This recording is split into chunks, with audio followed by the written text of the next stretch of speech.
السلام عليكم ورحمة الله تعالى وبركاته. الحمد لله. அன்புக்கும் நேயத்திற்கும் உரிய அல்லாஹுவின் நல்லடியார்களே, அருமை சகோதரர்களே, அல்லாஹுடைய அளப்பெரும் கருணையினால் நாள்தோறும் சில நல்ல விஷயங்களை அறிந்து வருகின்றோம். அந்த அடிப்படையிலே ஹஜ்ரத் ரசூலுல்லாஹி ஸல்லல்லாஹு அலைஹி வஸல்லம் அவர்கள் பாதுகாவல் தேடிய, இந்த உம்மத்தை பாதுகாவல் தேடும்படி வலியுறுத்திய பல்வேறு விஷயங்களை அறிந்து வருகின்றோம். அதிலே ஒரு ஹதீஸிலே பெருமானார் ஸல்லல்லாஹு அலைஹி வஸல்லம் அவர்கள் 4 விஷயங்களை விட்டும் பாதுகாவல் தேடினார்கள். இந்த ஹதீஸை ஹஜ்ரத் அபூ ஹுரைரா ரலியல்லாஹு தஆலா அன்ஹு அவர்கள் அறிவிக்கிறார்கள்.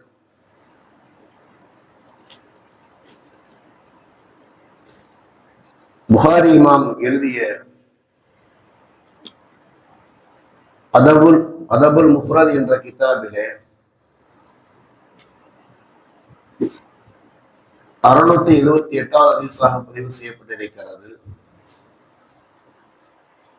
மற்றும் அபூ தாவூதிலே 1555வது ஹதீஸாக, நஸீ ஷரீஃபினுடைய 5475வது ஹதீஸாக, அஹ்மது பைஹகி ஹாக்கிம் இது போன்ற கிதாபிலையும் பதிவு செய்யப்பட்டிருக்கிறது. ஹஜ்ரத் ரசூலுல்லாஹி ஸல்லல்லாஹு அலைஹி வஸல்லம் அவர்கள் இப்படி ஒரு துஆவை தன்னுடைய வாழ்க்கையில் அதிகமாக செய்து வந்தார்கள். அல்லாஹும்ம இன்னி அஊது பிக்க, யா அல்லாஹ், நிச்சயமாக நான் உன்னிடத்திலே பாதுகாவல் தேடுகின்றேன். மினல் ஃபக்ரி, வறுமையை விட்டும், வல் கில்லத்தி, குறைந்து போவதை விட்டும், வல் தில்லத்தி, இழிவை விட்டும், அவமானத்தை விட்டும், வஅஊதுபிக்க மின் அன் அظلم, நான் பிறருக்கு அநீதி செய்வதை விட்டும்,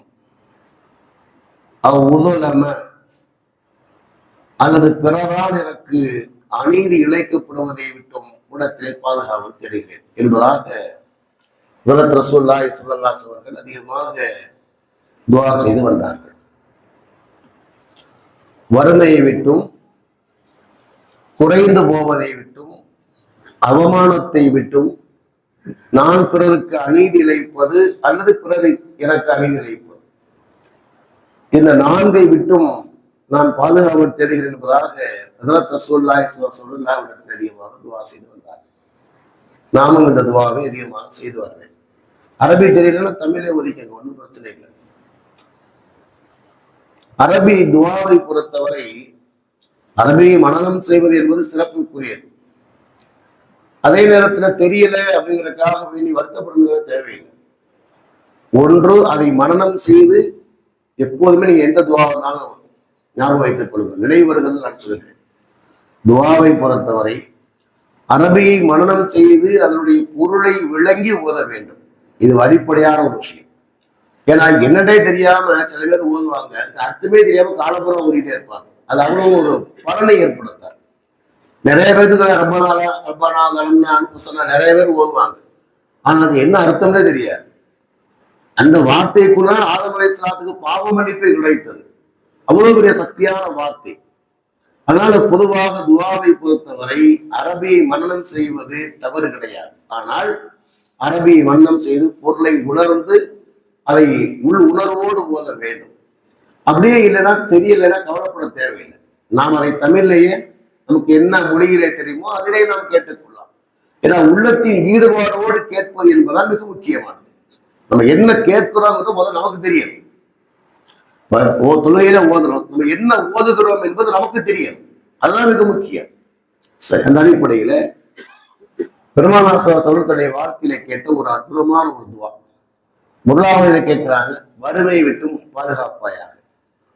அப்படின்னா என்ன அர்த்தம்? அறிஞர் பருவம் எழுதுகிறார்கள், ஐதினி மின் அதமி கிஃபாயத்தி மினல் மால் அல்லதி அகூத்து பிஹி நப்சி வ அஹ்லி வ அவுலாதி. அதாவது யா அல்லாஹ், எனக்கும் என்னுடைய குடும்பத்தாருக்கும் என்னுடைய பிள்ளைகளுக்கும் தேவையான போதுமான பொருளாதாரம் இழந்து போவதை விட்டும் இல்லாமல் இருப்பதை விட்டும் நான் பாதுகாவல் தேடுகிறேன். ஒருத்தருக்கு வாழ்க்கையினுடைய அடிப்படை என்பது என்ன? உணவு, உடை, இடம். சரியா? ஒண்ணு. அதே மாதிரி இவர் தன்னுடைய தேவை நிறைவு செய்வது மட்டுமல்ல, இவரை சார்ந்திருக்கக்கூடியவர்களுக்கும் அவருடைய தேவை நிறைவு செய்வது இவருடைய கடமை. ஒரு நிக்கா செய்யறாரு, எப்ப நிக்கா செய்யணும்? பெருமானா சொல்லுவாங்க, யா மாஷர ஷபா மனிஸ்தகா மின்கும் பாத ஃபலியத்தஸவ். அந்த பெண்ணுக்கு உணவு, உடை, இடம் கொடுப்பதற்கு சக்தி இருக்கக்கூடியவர்கள் தான் நிக்கா செய்ய வேண்டும் என்பதாக பெருமானா சொல்லுவாங்க. அப்படி அதை கொடுக்க முடியலைன்னா இவன் நிக்கா செய்யக்கூடாது, இவன் நோன்பு இருக்கட்டும்தாக பெருமானா சொல்லுவாங்க. ஏன் நோன்பு இருக்க சொன்னாங்க? நோன்பு இருக்க நேரத்திலே இவனுடைய அந்த வேகம் குறையும், அதுக்காக நோன்பு இருக்க சொன்னாங்க. அப்ப இவர் தன்னுடைய தேவை நிறைவு செய்வது என்பது அடிப்படையான கடமை. அதே நேரத்திலே இவருடைய மனைவி வருகிறார்கள், அவருடைய கடமை நிறைவேற்றும். பிள்ளைகள் இருக்கிறார்கள், அப்ப அந்த பிள்ளைகளுடைய கடமை நிறைவேற்றுவது என்பது பெற்றோருடைய கடமை.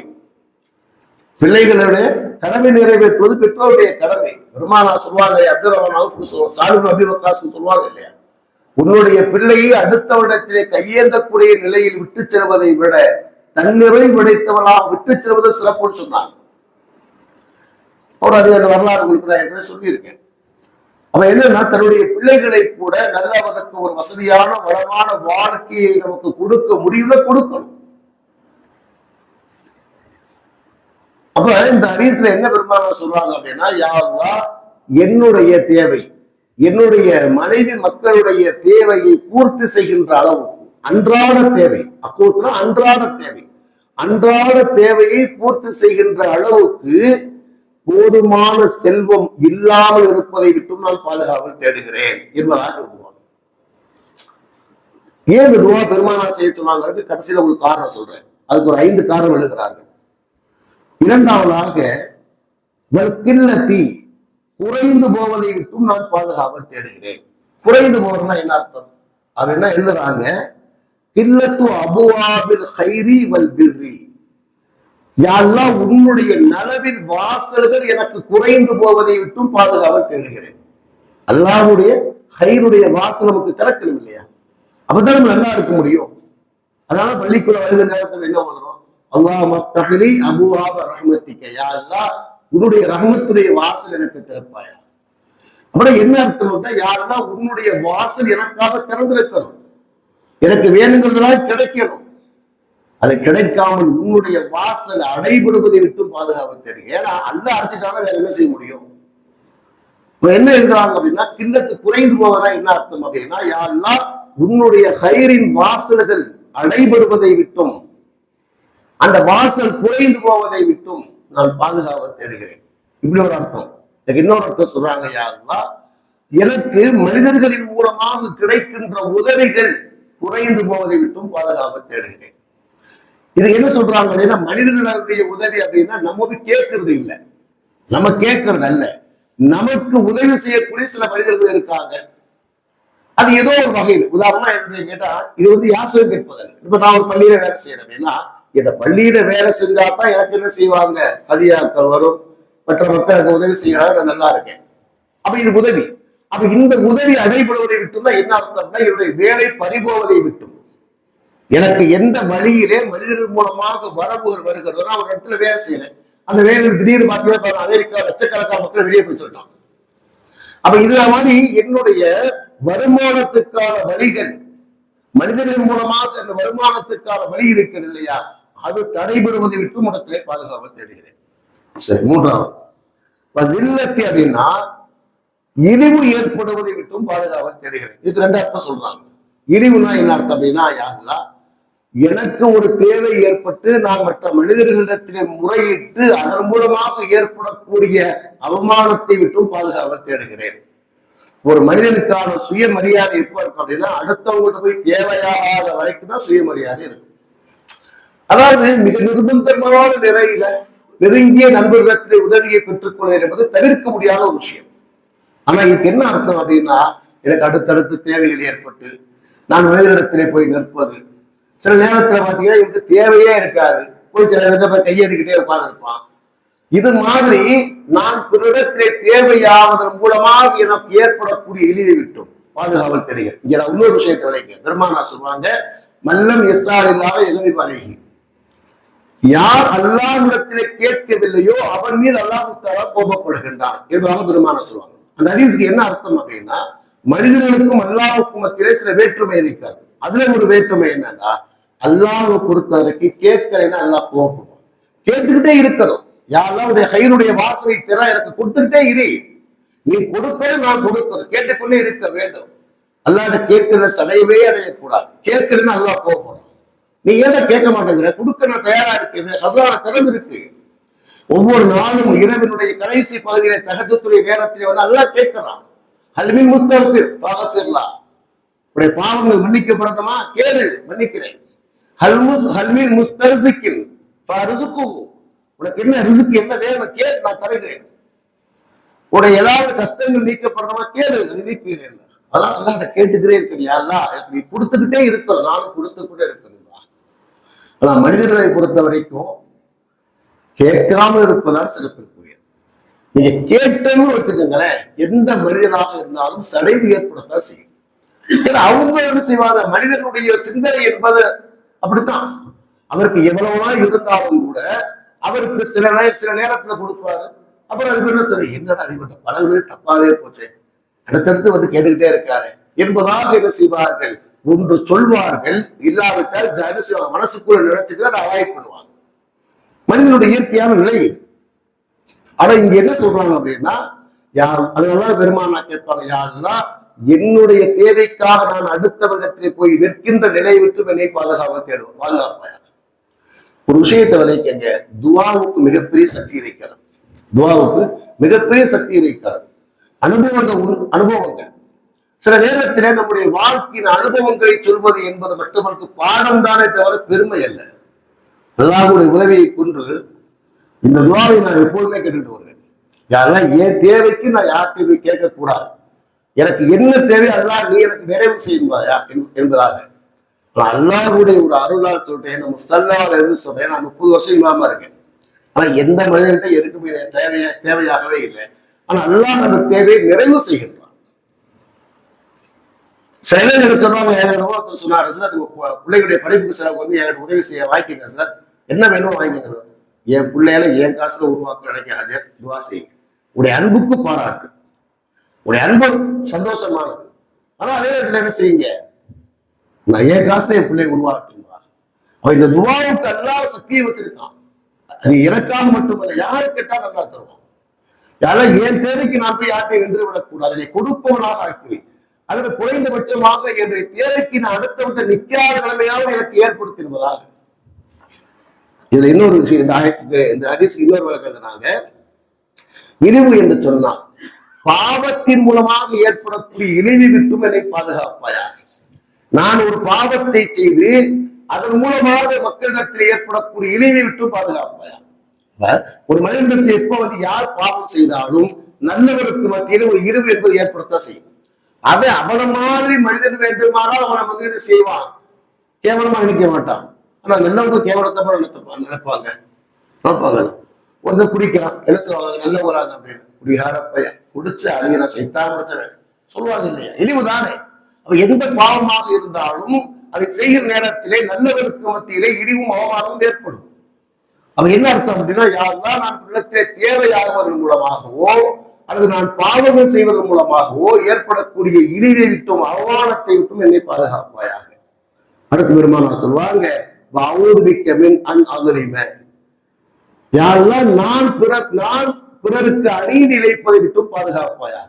இதுக்கு ரெண்டு பேருக்கு சொல்றாங்க. என்ன அப்படின்னு கேட்டா, யா அல்லாஹ், உன்னுடைய கடமையை நான் நிறைவேற்றாமல் உனக்கு அநீதி இழைப்பதை விட்டும் என்னை பாதுகாப்பாயா. அல்லாஹ்வுடைய கடமையை ஒருவன் நிறைவேற்றாமல் இருப்பது அல்லாஹ்வுக்கு செய்கின்ற அநீதி. அல்லாஹ்வுக்கு செய்கிற அநீதி இல்லையா? இப்ப அல்லாஹ்தான் நமக்கு படைத்தா, எப்படி அநீதிங்கிறீங்களா? அல்லாஹ்தான் நம்மை படைத்தா, நமக்கு தேவையானது எல்லாவற்றையும் அல்லாஹ் தஆலா கொடுத்திருக்கின்றார். அப்படி அவனுடைய உணவை விட்டு விட்டு என்ன செய்யறது, அவனுடைய பணியை செய்யவில்லை என்று சொன்னால் அநீதி தானே. ஒருத்தர் நமக்கு சம்பளம் கொடுத்து எல்லாம் வச்சிருக்காங்க, எனக்கு சம்பளம் கொடுத்து வச்சிருக்காங்க, நான் தொழில் வராமல் நான் படுத்து செய்வாங்க. ஒரு நேரத்துக்கு வேலைத்துக்குருவாங்க, அடுத்த நேரத்துக்கு பாத்தியல்ல நல்ல வீடு வாசல் நல்லா கொடுத்தவொன்னே அவர் தூங்குறார், தொழுகைக்கே வர்றதில்லை என்பதா சொல்லுவாங்க இல்லையா? அநீதி என்று சொன்னால் ஒரு அடியார் அல்லாஹ்வுடைய கடமையை நிறைவேற்றாமல் இருப்பது அல்லாஹ்வுக்கு செய்த அநீதி, அது துரோகம்.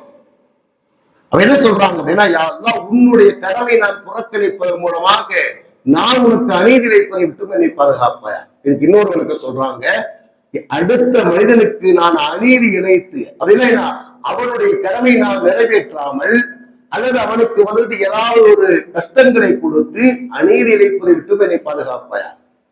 ஏன்னா சில பேருக்கு நான் அந்த கடமைகளை செய்யணும், அந்த கடமைகளை செய்யாமல் இருப்பது அவனுக்கு செய்கிற அநீதி. நம்முடைய பெற்றோர் இருக்காங்க, அவங்களுக்கு உதவி செய்யணும், நம்முடைய பிள்ளைகள் இருக்காங்க, அவங்களை உருவாக்கணும். அந்த கடமையை நாம் செய்யவில்லை என்றால் அநீதி. அல்லது பிற மக்களுக்கு ஒரு கஷ்டத்தை கொடுப்பது அது அநீதி.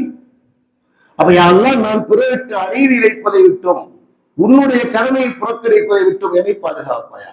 அவன் உன்னிலைமை என்று சொன்னால் எனக்கு அநீதி இழைக்கப்படுவதை விட்டும், எனக்கு அநீதி இழைக்கப்படுவது என்று சொன்னால் மற்ற மனிதர்கள் இடத்திலே தவறான முறையிலே துர்குணத்தோடு நடப்பதை விட்டும் என்னை பாதுகாப்பாயாக. அவர் எனக்கு என்ன செய்யறாங்க, எனக்கு அநீதி இழைப்பதை விட்டும் என்னை பாதுகாப்பாயாக என்பதாக இந்த துவாவினுடைய பொருளாக இருக்கிறது. சரி, ஏன் பெருமான துவாவை செஞ்சுக்கிட்டு வந்தாங்கன்னா இதுக்கு 5 காரணம் சொல்றாங்க. நேராக சுருக்கமா சொல்றேன். ஒன்றாவது என்ன அப்படின்னா, இது மாதிரியான நிலைகள் ஏற்படுகிற நேரத்திலே ஒன்று நமக்கு மனதுக்குள்ள என்ன செய்யறது, மனசு கவலை ஏற்படுகிறது, மனசுக்குள்ள கவலைகள் ஏற்படுகின்றது. இரண்டாவதாக இபாதத்திலே குறைவு ஏற்படுகிறது, இபாதத்துல குறைவு ஏற்படும். சரியா? ஏன்னா இவரே கஷ்டத்தை இருந்தார் அப்படிங்கிற எங்க இபாதம் செய்ய போறாரு, குறைவு ஏற்படுகிறது. மூன்றாவது அல்லாஹ்வின் மீது இவருக்கு கோபம் ஏற்படுது. நம்ம வாழ்க்கை அல்லாஹ் இவருக்கு போட்டு சோதிக்கிறானே என்பதால் அல்லாஹ் மீது இவருக்கு கோபம் ஏற்படுது. நாலாவதாக சொல்றாங்க அரபு சபரி வல்கனா, இவர் பொறுமை இழந்து போதும் என்ற மனநிலையை இழந்து அடுத்த விடத்திலே கையேந்தக்கூடிய இழிநிலை இவருக்கு ஏற்பட்டு போகிறது. எவ்வளவு நாளைக்கு பொறுப்பாரு, எவ்வளவு நாளைக்கு இவர் பட்டினியா இருக்க முடியும், தன்னுடைய மனை மக்கள் பட்டினியா இருக்க முடியும், அடுத்த விடத்துல கையேந்தக்கூடிய நிலையுமே ஏற்படுகிறது. அடுத்து என்ன சொல்றாங்க அப்படின்னா, இதன் மூலமாக கவலைப்பட்டு இவருடைய மனதாலும் உடலாலும் என்ன செய்கின்றார், பலகீனப்பட்டு போய்விடுவார், களைப்படைந்து விடுவார். கவலைப்பட்டு என்ன செய்ய மனசு சோர்ந்து போகும், அவருடைய அறிவும் என்ன செய்யறது சோர்ந்து போயிடும். இதனால பெருமானார் செய்யறாங்க, இந்த விஷயத்தை விட்டு பாதுகாவல் செய்ததாக அறிஞர் மக்கள் எழுதுகிறார்கள். கேட்டதை கடைபிடிக்க لا إله إلا أنت نستغفرك ونتوب إليك. سبحان ربك رب العزة عما يصفون وسلام والحمد لله رب العالمين. صلى الله عليه وسلم.